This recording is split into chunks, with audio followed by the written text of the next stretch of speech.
Hey guys, it is Sasha and Mike, and we are back. We are trying Frosé tonight instead of rosé. It's good.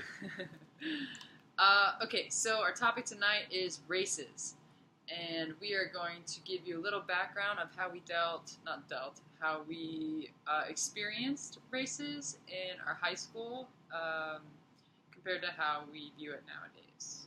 In our separate high schools. We Yes. didn't go to high school together. Michael grew up in Long Island. I was in Virginia.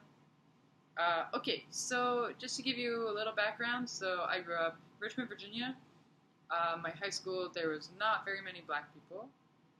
The few black kids in my class typically stuck together, did the same things, did the same electives, and except for one. There was one guy in my high school that was known as the whitest black kid, which is pretty weird, right? Yeah, it's an interesting definition of a person. And okay, so this kid, he was adopted and raised by two white parents. He dressed the same way that most of the white kids did in my high school, which was at the time Lily Pulitzer, Polo, Ralph Lauren. Yeah.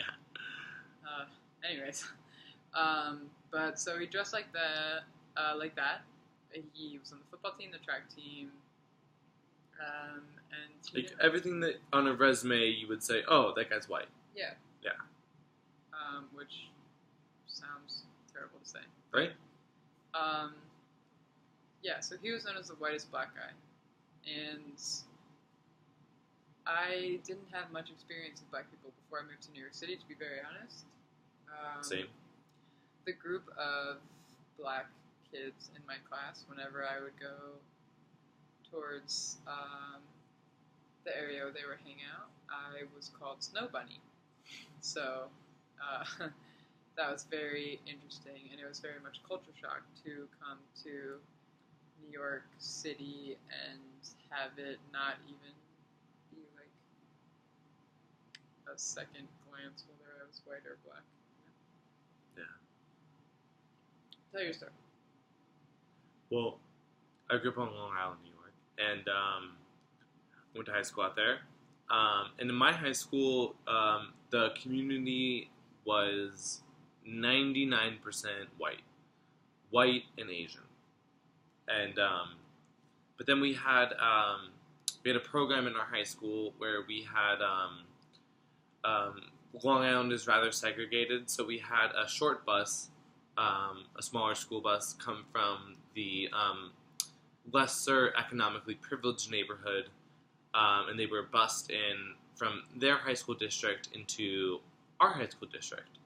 And that short bus of students from the lesser economically, gifted neighborhood was all black. Not predominantly all black.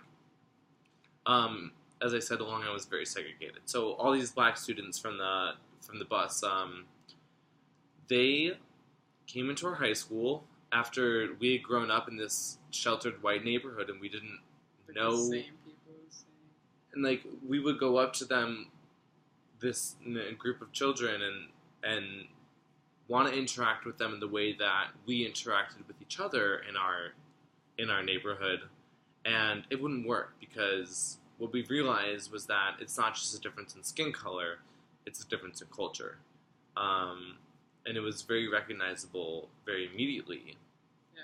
Within the first couple of days of meeting these other students from a different town. And from then, they said, the program was throughout the entirety of high school, and it turned into a scenario where segregation came about, and that group of students from the lesser privileged neighborhood had its own little clique and group, and eventually it intermixed. So by senior year,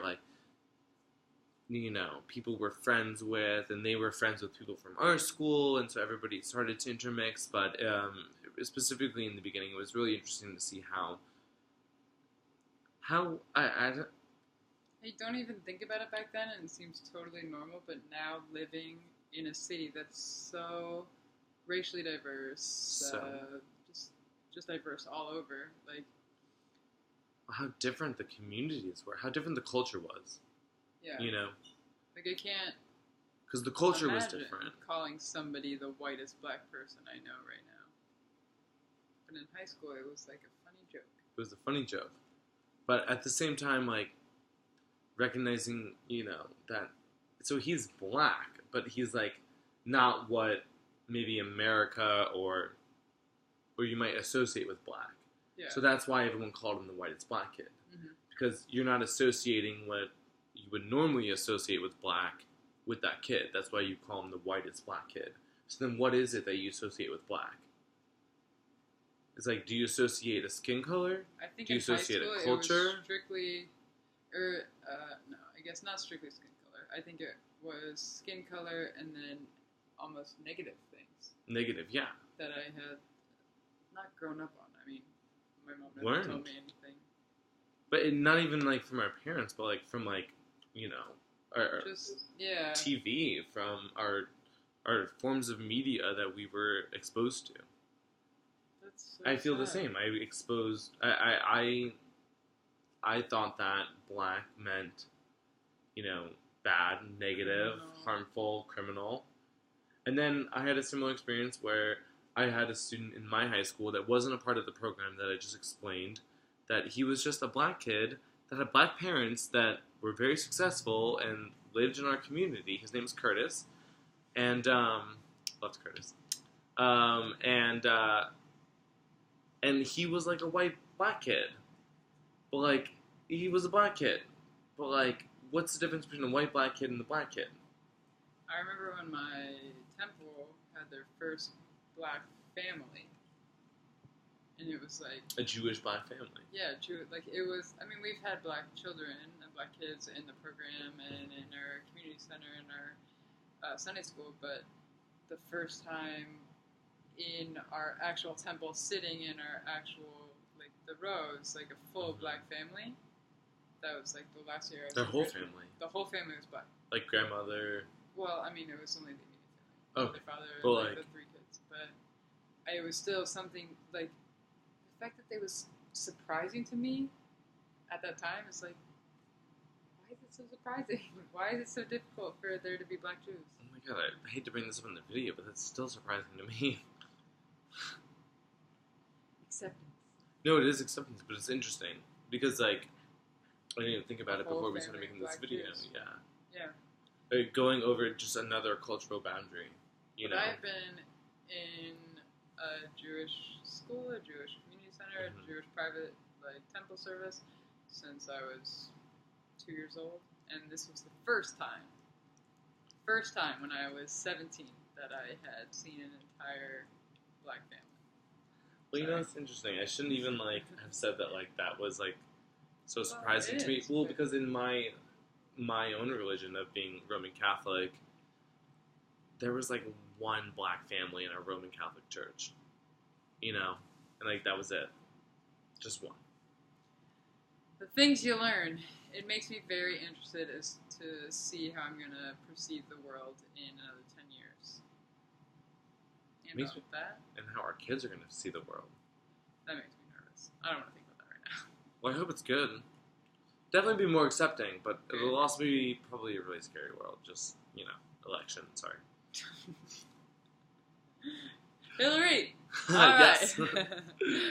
Slash Bernie. Have a nice one. Thanks, guys. Bye.